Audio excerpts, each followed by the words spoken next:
Hi friends, welcome to Prince Raja channel. இன்னைக்கு என்ன பார்க்க போறோம்னா dry cough, அதாவது வறட்டு இருமல் பத்தி தான் பார்க்க போறோம். நிறைய பேருக்கு வந்து சளி பிடிச்சதுக்கு அப்புறம் வந்து கடைசியா வந்து வறட்டு இருமல் வர ஆரம்பிச்சிரும். குன்னிருமல் கூட நம்ம ஊர்ல சொல்லுவோம்.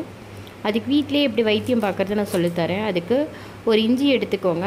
அதை ஒரு ஸ்லைஸா கட் பண்ணிக்கோங்க. நல்ல தின்னா கூட கட் பண்ணிக்கோங்க. நான் கொஞ்சம் திக்கா கட் பண்ணியிருக்கேன். உங்களுக்கு வேணும்னா தின்னா கட் பண்ணிட்டு அதோட தோலை ரிமூவ் பண்ணிக்கோங்க. அதுக்கப்புறம் 1 டீஸ்பூன் வந்து தேன் எடுத்துக்கோங்க. 1 ஸ்பூன் தேன் போதும்.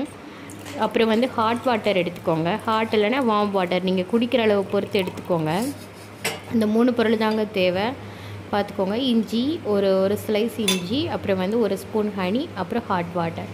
இப்போ நம்ம இதை என்ன பண்ண போகிறோன்னா, அந்த இஞ்சியை எடுத்து ஒரு 1 hour 1 நிமிஷம் இல்லைனா 2 நிமிஷம் வரைக்கும் வாயில் போட்டு சுவைச்சிக்கிட்டே இருங்க. அதோட சாறு வந்து உள்ளே போகணும்.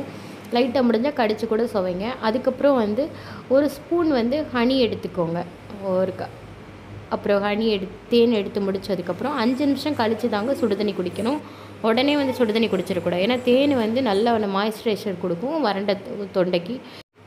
இது உடனே வந்து க்யூர் ஆகிருக்கும். உடனே ரிசல்ட்டு தெரியும். 100% ஒர்க்கிங்க.